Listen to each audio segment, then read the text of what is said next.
दोस्तों, आज है गांधी जयंती और इस खास दिन पे आज हम एक सच जानेंगे कि क्या हमारे देश को सिर्फ गांधी ने आज़ाद करवाया है। और जो लोग गांधी को सही मानते हैं उनमें से बहुत लोगों को आपने कहते सुना होगा कि भगत सिंह तो सिर्फ वायलेंस करते थे।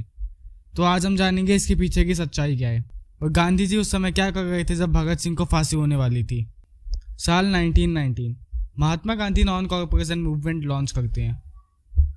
बहुत सारे रिवॉल्यूशनरीज इस मूवमेंट में पार्टिसिपेट करते हैं, लेकिन फरवरी 1922 में गांधी जी इस मूवमेंट को वापस ले लेते हैं चौरी चौरा इंसिडेंट की वजह से। लेकिन इसकी वजह से बहुत सारे रिवॉल्यूशनरीज को ऐसा लगता है कि उनके साथ धोखा हो गया है। वो तो बहुत जोश के साथ इस मूवमेंट में पार्टिसिपेट कर रहे थे। मोतीलाल नेहरू और CR दास एक पार्टी बना लेते हैं, स्वराज पार्टी। कुछ यंग लोग अपनी नई एसोसिएशन बना लेते हैं। 1926 में भगत सिंह नौजवान भारत सभा की स्थापना करते हैं। इसका काम होता है किसानों और मजदूरों को यूनाइट करना। अब देखते हैं कि भगत सिंह को अरेस्ट क्यों किया गया। 1928 में सत्याग्रह चल रही थी साइमन कमीशन के अंगेज। तभी superintendent of police James Scott lathi charge कर देते हैं और इसी में लाला लाजपत राय के सर पे लाठी लग जाती है, जिसकी वजह से उनकी डेथ हो जाती है। 17 दिसंबर 1928 भगत सिंह और उनके साथी फैसला करते हैं कि वो जेम्स स्कॉट को मार देंगे, लेकिन आइडेंटिफिकेशन मिस्टेक की वजह से वो असिस्टेंट सुपरिंटेंडेंट ऑफ पुलिस को मार देते हैं। वो थे 21 साल के जॉन सॉन्डर्स।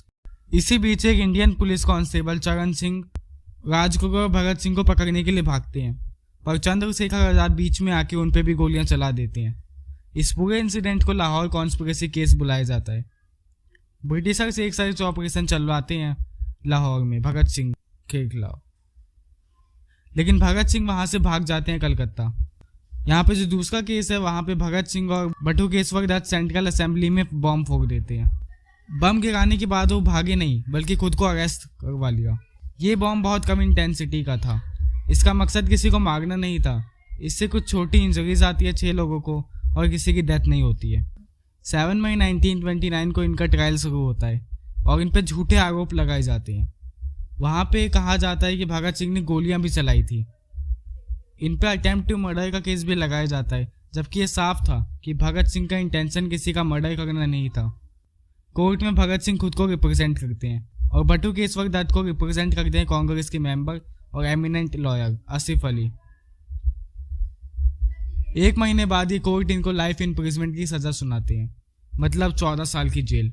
इसी टाइम ब्रिटिश लाहौर और सहारनपुर की बॉम्ब फैक्ट्रीज को भी डिस्कवर कर लेती है और कई और रिवॉल्यूशनरीज को पकड़ा जाता है। इनमें से कई मर्सी मांगकर सरकार के चमचे बन जाते हैं। भगत सिंह जो पहले से ही जेल में थे उन्हें री अरेस्ट कर लिया जाता है और दूसरे सेंट्रल जेल में शिफ्ट कर दिया जाता है।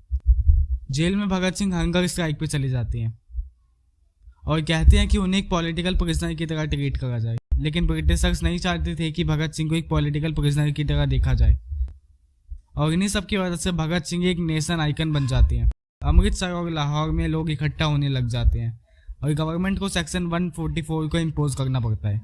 इसी समय तक Bhagat Singh 6 kilo weight loss कर देते हैं। वाइसरॉय एडवर्ड को टेंशन होने लगी है सब देखकर, इसीलिए उन्होंने जॉन सॉन्डर्स के ट्रायल को एडवांस में ही चालू कर दिया। 1 अगस्त 1929 को पंडित जवाहरलाल नेहरू मिलने आते हैं भगत सिंह और बाकी रिवॉल्यूशनरीज से जो भूख हड़ताल पे बैठे थे।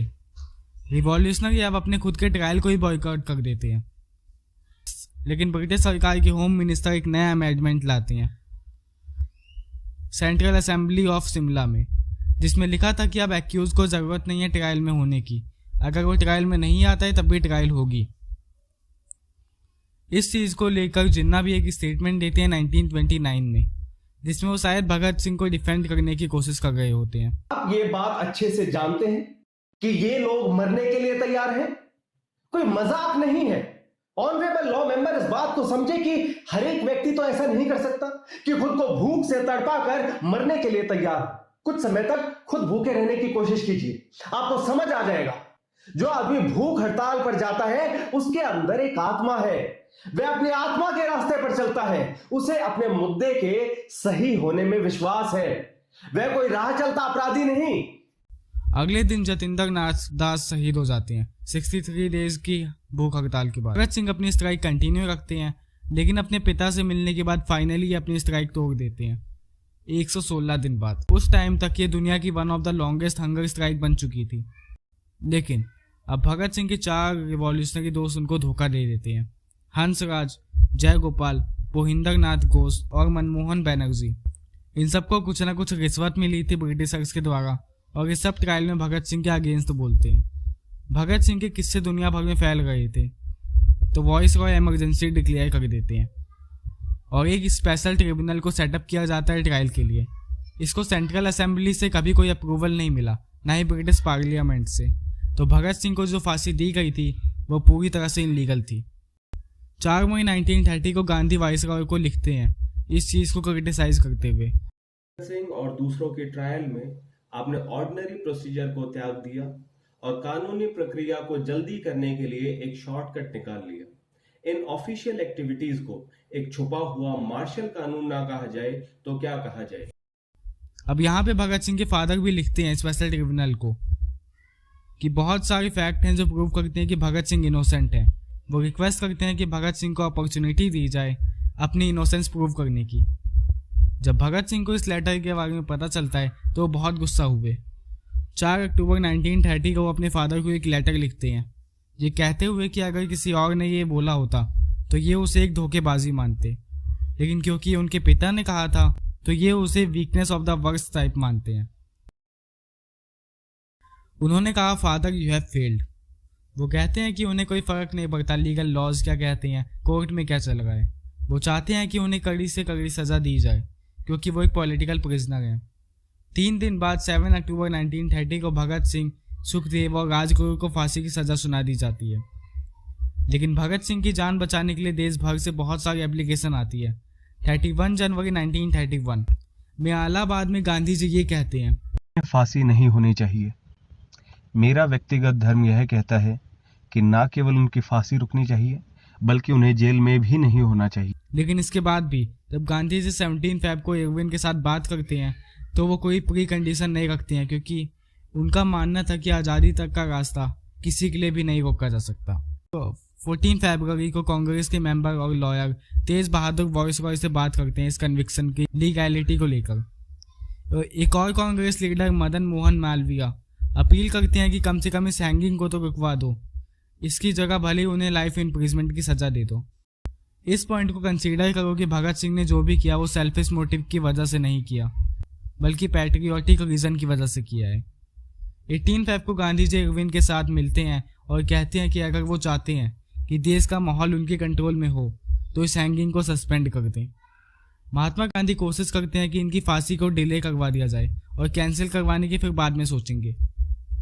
इसी चीज़ को करवाने के लिए वो आसिफ अली को लाहौर भेजते हैं और एक अंडरटेकिंग की डिमांड करते हैं भगत सिंह और उनके कॉमरेड से कि वो वायलेंस को छोड़ दें, लेकिन ये पॉसिबल नहीं हो पाता है।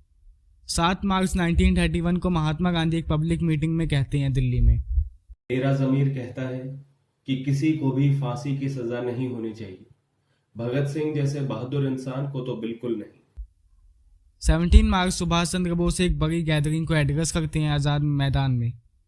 पब्लिक के सामने वो मांग उठाते हैं कि भगत सिंह की फांसी को सस्पेंड करा जाए।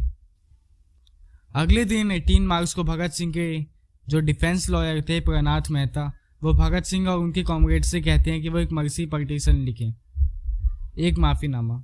और भगत सिंह ने पेटिशन लिखी पंजाब गवर्नर को, लेकिन वो कोई मर्सी के लिए नहीं थी। इन्होंने लिखा कि मिस्टर दास, कॉमरेड भगवती चरण और आज़ाद अपनी लाइफ सेक्रीफाइस कर चुके हैं, अब बारी है इनकी और इनके साथियों। इन्होंने लिखा कि कैपिटलिस्ट और इम्पेरियलिस्ट के दिन अब गिनती के बचे हैं। और आखिरी में लिखा कि कोर्ट एक्नॉलेज कर चुका है कि एक वॉर प्रिजनर है तो इन्हें फांसी नहीं सीधा गोली से मार देना चाहिए। अगले दिन फिर गांधी जी इरविन से मिलते हैं और कहते हैं कि उनकी फांसी को सस्पेंड कर दिया जाए। इरविन इनसे कहते हैं कि इन्होंने इस केस को बहुत बारीकी से देखा है और इन्हें ऐसा कुछ भी रीज़न नहीं दिखता जिसकी वजह से हैंगिंग को सस्पेंड किया जाए। अगले दिन 20 मार्च को Mahatma Gandhi home secretary Herbert Emerson से मिलते हैं इस कोशिश में कि उनकी फांसी को सस्पेंड करवाया जा सके, लेकिन ये अटेम्प्ट भी फेल होता है। इसके अगले दिन 21 मार्च को गांधी जी फिर इरविन से मिलते हैं। हालांकि इरविन इन्हें पहले रिफ्यूज़ल दे चुके थे, लेकिन ये फिर भी कोशिश करते हैं, ये अटेम्प्ट भी फेल होता है। 22 मार्च को एक और अटेम्प्ट करते हैं महात्मा गांधी। इरविन इन्हें प्रॉमिस करते हैं कि वो रिकन्सिडर करेंगे इस सबमिशन को। और 23 मार्च की सुबह एक पर्सनल लेटर लिखते हैं महात्मा गांधी इरविन को। इस लेटर में गांधी जी अपनी पूरी जान लगा देते हैं। ये अपील करते हैं इरविन के रिलीजियस व्यूज़ पर, पब्लिक ओपिनियन के बेसिस पर, इंटरनल पीस के बेसिस पर और अपनी खुद की राय पर।